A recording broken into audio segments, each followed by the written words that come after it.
deixar essa luta me matar, o desespero me tomar.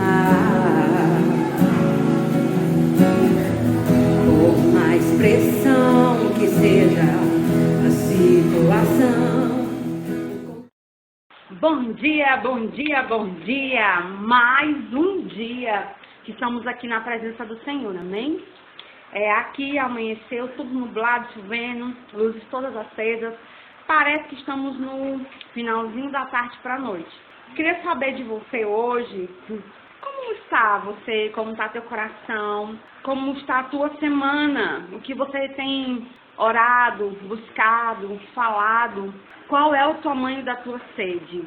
Ou você não tem sede alguma? Eu queria falar para vocês hoje aquilo que o Senhor me impulsionou sobre a mulher samaritana, de Samaria. Aqui em João 4, nos conta uma história linda. E antes de eu falar sobre essa história, eu queria falar um pouquinho do que Deus me falou, certo? Desde quando eu comecei a gravar esses vídeos, a primeira vez que eu gravei foi um áudio. E como aconteceu isso tudo, que às vezes as pessoas ficam me perguntando, e por que agora você está gravando esses vídeos, por quê? Glória a Deus, muitas pessoas têm sido impactadas com as pequenas coisas que eu tenho contado. Eu acho que eu já fui essa mulher samaritana, porque a minha sede por Deus, no início de tudo, era pouca. Eu conhecia a Deus, nasci num lar cristão, mas as coisas que o dia a dia e que você vai vendo, que você vai ouvindo para uma criança e uma adolescente, às vezes lhe dá revolta. Mas o tempo foi passando e eu tive o meu contato. Eu tive um contato sobrenatural com a pessoa do Senhor. Eu conheci a pessoa do Espírito Santo. E cada dia que foi passando, a minha fome e a minha sede começou a aumentar.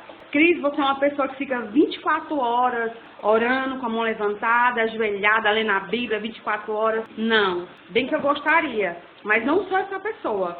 Sou simplesmente uma pessoa que se dispôs a se esvaziar de si mesmo, do seu eu, da sua insignificância, para que Deus usasse a minha boca para poder falar para você hoje. Então eu quero ser bem clara e bem sincera. Os vídeos daqui pra frente eu vou começar a contar a minha história, coisas que aconteceram na minha vida, com pessoas próximas, revelações que Deus me deu. Mas eu quero que você entenda que é a minha história. Eu sei que você pode julgar ou não, mas não importa. Eu vou contar para vocês somente aquilo que o Espírito Santo, que Jesus, o Todo-Poderoso, disser que eu fale. Porque eu sei que isso pode ser de bênção para a sua vida. O meu testemunho pode ajudar você. Na minha vida, não bebi, não me droguei. Uma única vez eu experimentei a cerveja, mas eu odiei, nunca gostei. Mas eu gostava muito de dançar, da sensualidade. Gostava bastante. Porque, como eu falei para vocês, eu nasci numa cristã, meus pais pastores. Então, desde pequenininha, meu pai dizia: olha, você não pode botar um short. Olha, você não pode botar um brinco. Olha, eu sou pastor, não pode. Tudo pra mim era não pode. Então, eu acho que alguns filhos de pastor vão se identificar bastante comigo. Nós sempre somos os julgados aponatos, viu, filho do pastor menino. O filho do pastor é terrível, é os cão, o povo fala desse jeito. Mas ninguém sabe o peso que você leva em casa, né? De você ter uma vida com Deus, uma busca com Deus. E nem todo filho de pastor, a gente vai ser igual ao pastor, não.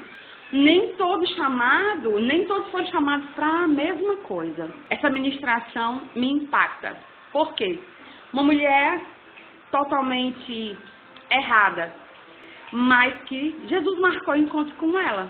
Como Jesus está marcando encontros comigo e com você aqui nesta manhã. Essa manhã de chuva, muitas pessoas estão sofrendo devido à chuva. Aqui a gente está mesmo com chuva, está muito calor, mas glória a Deus por isso, porque a tempestade é Ele que faz, a chuva é Ele que faz, o vento é Ele que faz, a porta é Ele que fecha e a porta é Ele que abre. Mas à medida de que você abre o seu coração, ele se aproximará de você. Ele vai lhe impactar. Mas quanto tem sido a sua caminhada, a sua sede? Por quantos montes, vales e desertos você passou na sua vida? Ou tem passado? A minha mãe fala que ela vivia comigo no hospital, porque eu tinha asma. Era mais no hospital do que em casa. E muitas vezes, à madrugada, ela saía correndo comigo para me levar ao hospital. Até que um dia ela fez uma oração e Deus a ouviu e eu fui curada. Então, desde pequenininha, eu vejo o mover, o sobrenatural de Deus na minha vida. E aí eu fui crescendo, né? E Deus foi movendo o meu coração para a presença dele. Eu não queria, né? Como eu já falei, eu não queria ter revelações, eu não queria ter visões, eu não queria orar para as pessoas, porque há um julgamento e há um peso muito grande naquilo que você fala. E as pessoas, às vezes, à medida, não estão preparadas para ouvir a palavra de Deus, né? Ou uma revelação que você venha trazer. E como tudo aconteceu comigo quando eu era muito pequena, então eu já cresci assim, ai meu Deus do céu, eu não sei de nada, não quero saber de nada, não quero orar por ninguém, não me chama para nada, não teve para onde eu fugir, para onde eu correr. Eu estou querendo entrar no texto, mas o Senhor não está permitindo, quer que eu fale mais da minha vida. E à medida que eu fui me entendendo pela pessoa de quem era Deus na minha vida, me conceituando de quem Ele era para mim e sempre me trazendo a memória de que Ele é o meu tudo, de que Ele é o meu Pai. E eu quero contar para vocês uma experiência que eu tive sobrenatural. Eu até me envergonho, porque a minha família que me conhece, os meus familiares, as pessoas amigas, sabem desse meu primeiro testemunho. E devido a esse testemunho que eu vou contar para vocês hoje, foi que houve o meu sequestro, onde Satanás determinou que eu, aquela criança que eles ficaram observando por um tempo, fosse sequestrada. Não era outra criança. Eu fui escolhida para morrer. A minha filha começou a contar isso na escola. E ela ouve muita perseguição sobre a vida dela. Mentira! Tua mãe é mentirosa, você é mentirosa. E eu quero contar aqui a verdade. Porque eu quero que nunca mais, ninguém julgue a minha filha por a minha experiência com Deus. Eu estava dormindo após o almoço. Gente, eu choro porque a presença do Senhor me inunda e me enche, me impacta para poder falar isso para você. E quando eu era pequena, eu tinha mais ou menos uns 3 a 4 anos de idade. Eu lembro que meu pai se esforçou muito.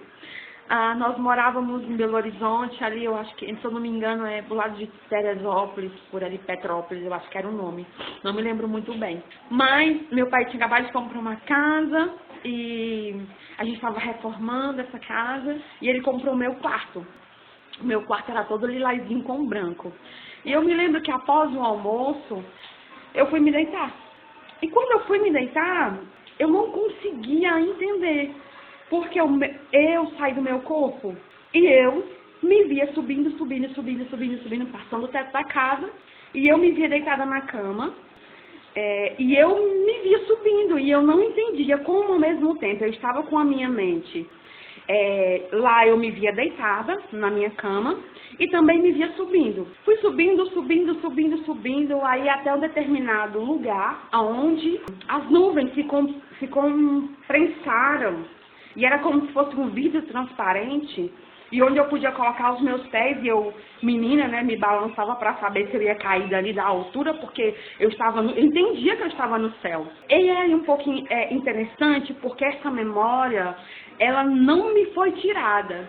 E eu me lembro, toda vez que eu conto esse testemunho, é como se eu estivesse vivendo a mesma história naquele mesmo lugar. Se atente aos detalhes.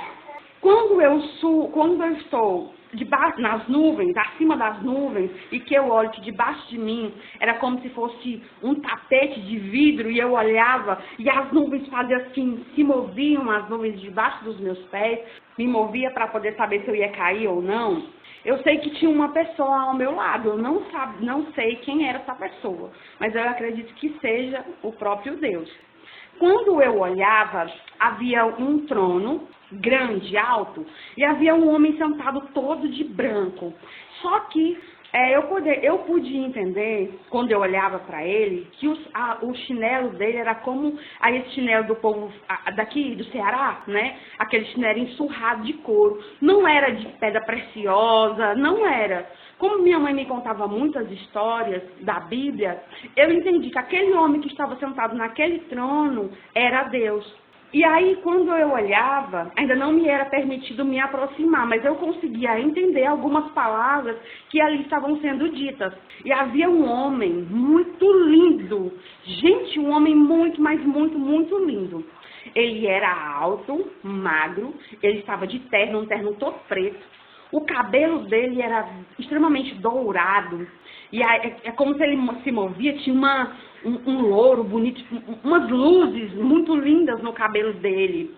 E quando eu olhava, ele não me via, mas eu podia vê-lo. O olhar dele era um olhar assim penetrante que entrava dentro, parecia que ele estava passando por dentro da minha alma, assim, me vendo por dentro da minha alma. E a boca dele era uma boca rosada, ele era muito atraente. E este homem louro conversava com um homem que estava sentado no trono. E aquele homem louro dizia assim, olha, eu vim aqui porque eu quero te fazer um pedido. Aí o homem do trono dizia assim, pois bem, fale o que você deseja. E o homem olhava e dizia assim, olha, eu quero aquela menina. E quando ele falava, olha, eu quero aquela menina, E eu ficava sem saber, eu ficava pensando, que menina que ele quer? Que menina que esse homem quer?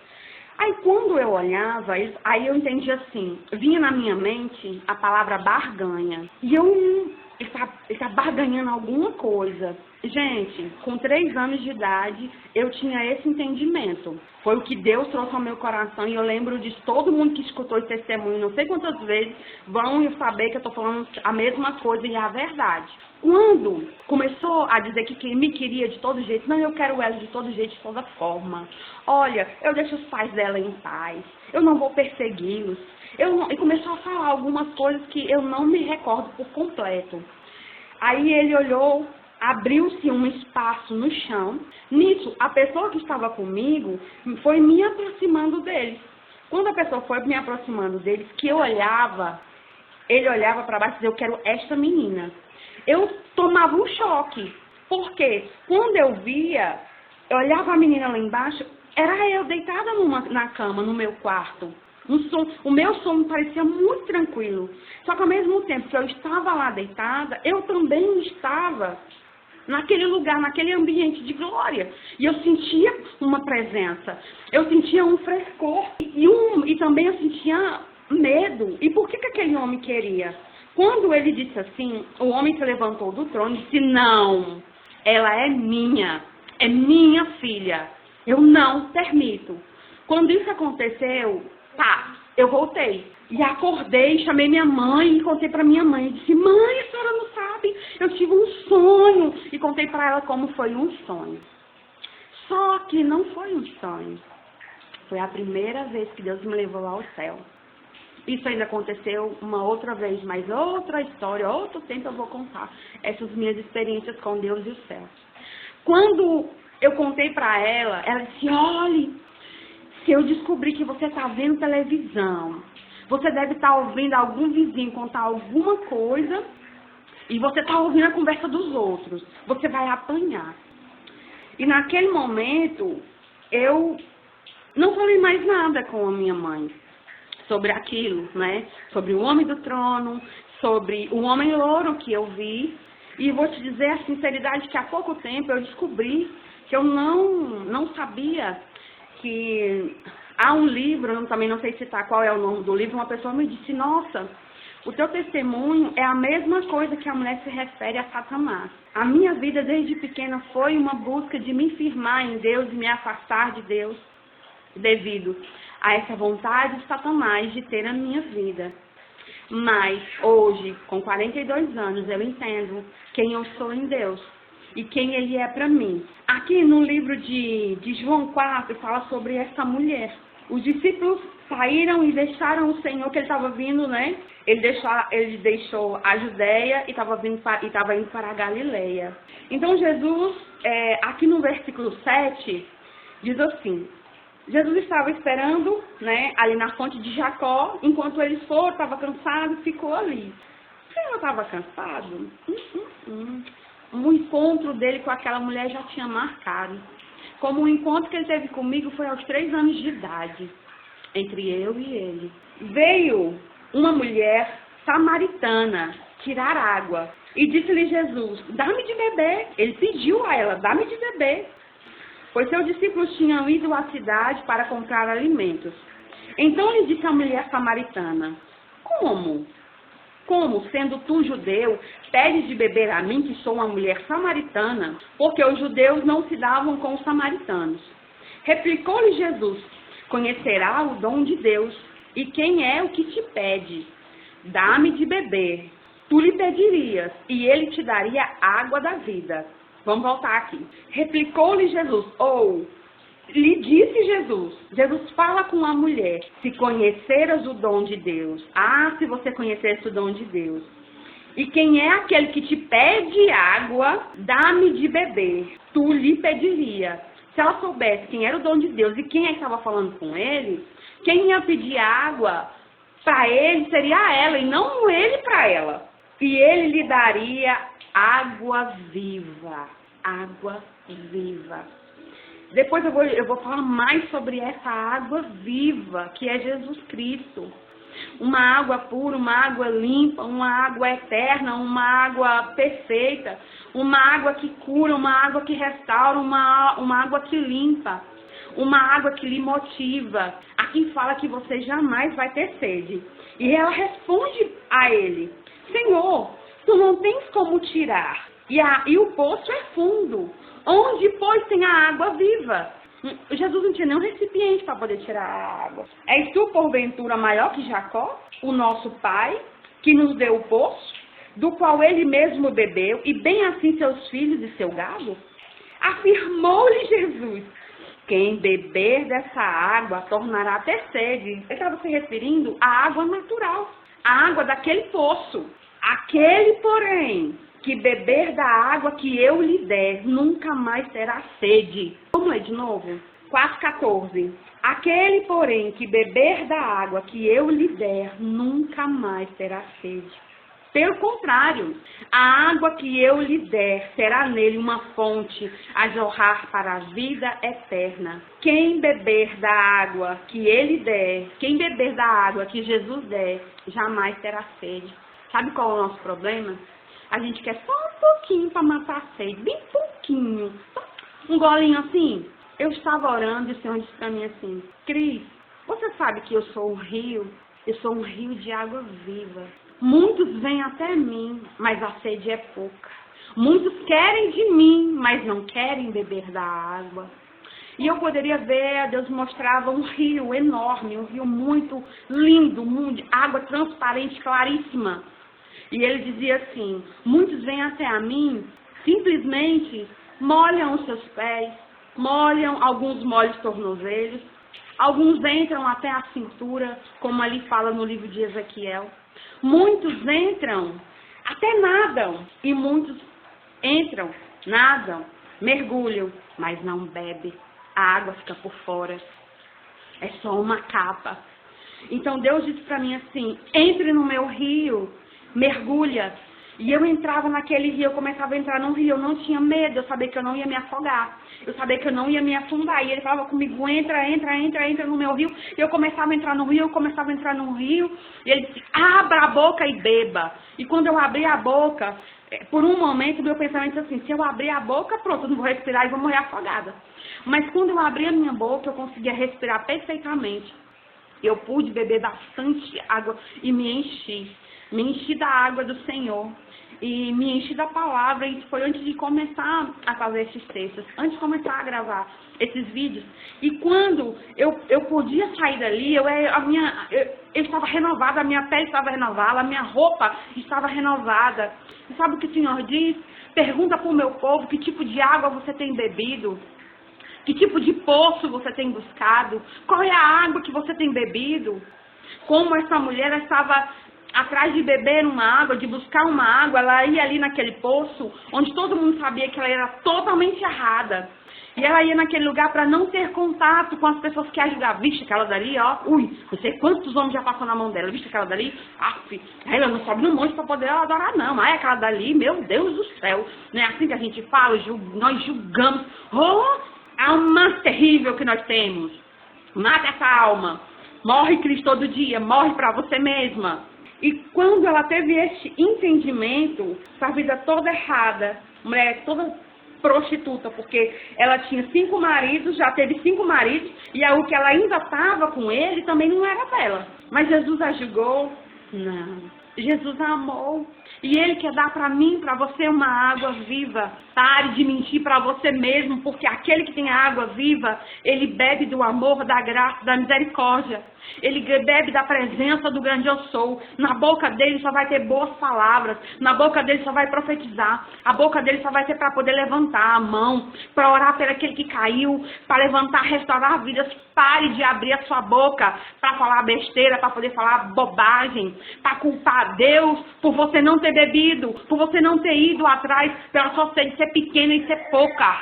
E chegou um momento de aquele que conhece a Jesus Cristo, aquele que se entregou, ou aquele que ainda não se entregou, ir até Ele, essa fonte de água viva, e beber sem medida.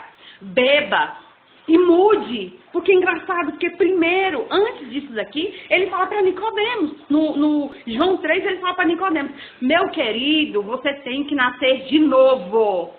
O problema é que a gente não quer nascer de novo. A gente quer, levantou a mão, aceitou Jesus e vive uma vida de crente de banco. Quantas pessoas estão morrendo aí fora por você não estar dando a sua cara a tapa e falar para as pessoas do amor de Deus? Chega do cristianismo, de modismo, dizer, eu sou cristão, mas eu não vivo, os meus frutos são podres, porque eu tenho vizinhos, eu não falo com eles. Eu tenho pessoas da minha família que eu renego, rejeito. Eu tenho pessoas que eu vejo, se aquele ali não vem nem porque já vem pedir alguma coisa, que ele é um pobre. Pare de olhar com os olhos do homem e comece a olhar com os olhos de Deus, uns olhos de amor, e dê a água de beber para as pessoas, água viva. Se a sua água é amarga, se seu coração é amargo, se o seu coração é um coração que está totalmente amargurado, entristecido, rancoroso, pare agora. Você está matando a você mesmo, não é aos outros não, é a você mesmo, é a sua família, quem te rodeia, porque nós somos mulheres, nós somos guerreiras, nós somos chamadas para restauração, nós somos chamadas para levantar a mão, e se aquela mulher foi capaz de entender a palavra de Jesus Cristo, voltar e ganhar uma cidade, o que você está fazendo perdendo tempo? Você está ganhando nem a sua família. Doeu, está achando ruim, vai brigar com Deus, que foi Ele que está mandando eu falar isso aqui para você. Estou nem aí para a sua vida. Sabe por quê? Eu quero ver você curado. Eu quero ver você bebendo dessa água da vida perfeita. Cris, você é perfeito? Não sou. Tenho meus erros, tenho o meu pecado. Viu? Como todos nós temos. Senão, estaria botando aqui em mim uma asinha de anjo e estava lá no céu com Jesus Cristo. Já tinha sido promovido para a glória. Mas se eu estou aqui na terra, é para falar isso para você hoje. Acorda. Os sinais estão aí. O amor de muitos já enfraqueceu, ninguém ama mais ninguém. É melhor, as pessoas hoje querem ver você a sua destruição do que ver a sua vitória. Ninguém quer ver hoje você crescendo, mas sim querem destruir a sua vida. E quanto mais rápido eles puderem fazer isso, melhor. Porque o mundo jaz no maligno, o mundo está apodrecido pelo mal. Às vezes a gente vê alguém que não tem a nossa mesma visão e a nossa vontade é julgar, é criticar. Vixe, fulano tá nas drogas. Ai, Beltrano, agora é homossexual. Fulano é isso. Pare de falar das pessoas. Olhe para a sua vida. Olhe para a sua vida. E estenda a mão àquele que caiu. Abrace o necessitado, aquele que precisa. Abrace, ame e não julgue. Isso não foi feito para você, tá bom? Quem julga é o Senhor. Prometo que nós vamos aprofundar mais ainda nessa mensagem da mulher samaritana. Amém? Mas por hoje essa é a palavra, é o meu testemunho de vida, meu encontro pessoal com Deus aos 3 anos de idade. E que tem me acompanhado, e depois de 42 anos que eu tive a coragem de falar né? Eu poderia ter falado há mais tempo, contado a minha experiência no céu há mais tempo. E todas as vezes que eu me lembro de ter estado tão perto do Senhor, tão perto do trono, tão perto da glória, me dá vontade de não voltar. Mas eu estou aqui hoje, com o amor do Pai, com a graça do Pai. Eu tenho certeza que as minhas palavras impactam o seu coração, porque não vem de mim. Porque eu não tenho poder, nem autoridade, nada para poder impactar a sua vida. Mas eu tenho sim um Deus Todo-Poderoso que se importa com você, que ama você. Um Pai eterno, perfeito, maravilhoso, que está todos os dias a olhar por você com amor, esperando que você venha beber da água da vida. Beba da água da vida, mas não molhe somente os seus lábios. Beba, enche o bucho, como diz o Ceará. Mate a sua fome e a sua sede. E eu peço, com todas as forças do meu coração, que o Espírito Santo de Deus lhe impacte, que o Espírito Santo de Deus venha sobre a sua vida e que você tenha hoje uma fome e uma sede e uma fé inabalável na pessoa do nosso Deus. Amém? Bom final de semana, até segunda-feira. Eu, você e Jesus, o nosso bom dia.